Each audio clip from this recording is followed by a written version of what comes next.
बच्चों के लिए जितना ज़रूरी तालीम को वक्त देना है उतना ही ज़रूरी है कि जब वो पढ़ने के लिए या कोई भी किताब पढ़ने के लिए बैठें तो वो तवज्जो के साथ पढ़ाई कर सकें, ताकि जो कुछ उन्हें सीखना चाहिए वो सीख सकें। लेकिन कमोबेश हर बच्चे के साथ मसला होता है कि वो इधर उधर कामों में मसरूफ़ रहता है और किताबें सामने होने के बावजूद वो तवज्जो के साथ पढ़ाई नहीं कर सकते, जिसकी वजह से वालिदैन जो है वो बहुत परेशान होते हैं कि हम बच्चों की पढ़ाई के ऊपर तवज्जो कैसे करवाएं। कुछ आसान तरीके हैं और बड़े प्रैक्टिकल हैं। अगर हम इन तरीक़ों को अपना लें और इसकी प्रैक्टिस करें तो मुझे यकीन है कि आप बीइंग अ पेरेंट्स आप इसके नताइज हासिल कर सकते हैं। पहला तरीका ये है कि याद रखिए कि बच्चे जो होते हैं वो बड़े काम या लेंथी जो काम होता है हमेशा उससे घबराते हैं, उन्हें बहुत बोरिंग फील होता है और सम टाइम उकता जाते हैं। लिहाजा जितना भी उनका चाहे होमवर्क है, चाहे रीडिंग है, चाहे राइटिंग है, उसको छोटे छोटे हिस्सों में तकसीम कर दीजिए और वो आसानी से उसको कर सकते हैं। दूसरा तरीका ये है कि जब बच्चे पढ़ाई के लिए बैठें तो इस बात को आप मेक श्योर कीजिए कि आप बीइंग अ पेरेंट्स भी आपस में कोई बात ना कर रहे हों और बच्चों की दिलचस्पी की जो चीज़ें होती हैं जैसे खिलौने हैं वो भी उनके आसपास या कहीं ना हो, ताकि वो फोकस होकर कर सके। एक और तरीका ये हो सकता है कि आप जहाँ पे बच्चे बैठे हों तो आप मोबाइल, टीवी, इवन अपने पास अपना जो मोबाइल है इसको भी अपने से हटा दें, तो आपके बच्चे तो जो है वो पढ़ाई की तरफ देना शुरू कर देंगे। एक चीज़ ये भी हो सकती है कि आप पढ़ाई का पूरा एक टाइम टेबल बनाइए और बच्चे की एज, क्लास उसके मुताबिक बनाइए। और मैं ये समझता हूँ कि 3 ग्रेड या उससे ऊपर जो बच्चा है उसको आप बड़ी आसानी से समझा सकते हैं कि आप अपना टाइम टेबल ख़ुद बनाएं। और ये मैंने पर्सनल एक्सपीरियंस जो है करके देखा कि 3 क्लास से ऊपर जो बच्चा होता है वो 80% तकरीबन अपना टाइम टेबल वो बना लेता है, जो कि बीइंग अ पेरेंट्स हम समझते हैं कि उसका होना चाहिए। तो जब वो ख़ुद से करेगा तो वो उस पर इम्प्लीमेंट करने की कोशिश करेगा, क्योंकि उसने अपने हाथों से वो टाइम टेबल और अपनी सारी रूटीन बनाई होगी।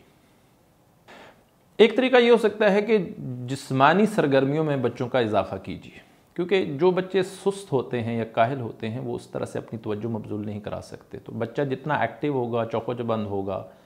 तो उसकी इमोशन से लेकर उसकी ओवरऑल जो शख्सियत है वो बेहतरी की तरफ जाएगी। इसी तरह जो बच्चे काम कर रहे हों, चाहे वो होमवर्क है, चाहे वो किताब पढ़ रहे हैं, कुछ भी कर रहे हैं, तो उस मकसद का तयन ज़रूर कीजिए कि इसका मकसद क्या है जो आप काम कर रहे हैं। तो मकसद जो है वो आप रिलेट जब करेंगे कि बेटा आप ये काम कर रहे हैं, आप होमवर्क कर रहे हैं, आप नमाज़ पढ़ रहे हैं, आप खेल रहे हैं, तो बच्चे के ज़हन में ये उजागर होना शुरू हो जाता है कि अच्छा इसका ये मकसद है। एक और चीज़ जो हम नज़रअंदाज कर देते हैं कि हदूद का तयन ज़रूर कीजिए। फॉर एग्ज़ाम्पल अगर आपने बच्चे को कहा है कि आपने होमवर्क करना है या कोई भी आपने काम असाइन किया उसकी एज के मुताबिक, तो ये उसको ज़रूर बताएं कि कब तक ये काम ख़त्म हो जाना चाहिए। उसके अंदर ये उसकी डेवलपमेंट का एक हिस्सा होता है कि टारगेट जिसको हम कहते हैं या ऑब्जेक्टिव कहते हैं या गोल कहते हैं कि अच्छा ये यहाँ से लेकर यहाँ तक टाइम है, इसके अंदर आपने ख़त्म करना है। कोई ना कोई खेल जो है, जहाँ भी जिस खेल में बच्चे की दिलचस्पी हो, लाजमी बच्चों को फोकस करवाइए, चाहे वो क्रिकेट खेले, हॉकी खेले, फुटबॉल खेले, तीरंदाजी, घुड़सवारी, जिसमें भी उसकी दिलचस्पी है। ये बड़ी ज़रूरी है बच्चों के लिए कि कहीं ना कहीं उसे कोई ना कोई खेल ज़रूर आता हो। इसी तरह से एक और चीज़ ये हो सकती है कि मुसलसल पढ़ाई की वजह से ना तो जो है ये कामयाबी की ज़मानत है और ना ही इससे बच्चों में दिलचस्पी पैदा होती है। इसलिए ये खेल कूद बहुत ज़रूरी है और लाजमी तौर पे हर रोज़ कोई ना कोई ऐसा, ख़ास तौर पे जो असर और मगरिब का टाइम होता है, असर से लेकर मगरिब तक, इस टाइम के दौरान आप बच्चों को पार्क के अंदर, ग्राउंड्स के अंदर लेके जाएं। एक तरीका ये भी होता है कि बच्चों के आराम का ख्याल रखिए अमूमी तौर पे, और ये एज वाइज होता है। रात सोने का जो टाइम है वो एक जल्दी सोएं, और इसी तरह दिन जो है ख़ास तौर समर के अंदर, दिन के अंदर भी एज के मुताबिक बच्चे को 1 से 2 घंटे आराम का मौका मिलना चाहिए। और एक तरीका जिसको हम अक्सर वालिदैन नज़रअंदाज करते हैं वो बच्चे की ख़ुराक है। हम अमूमन बच्चे की ख़ुराक या अपनी आसानी के लिए ऐसा कर रहे होते हैं कि वो बाज़ार के अंदर ले जाते हैं, फ़ास्ट फूड खिलाते हैं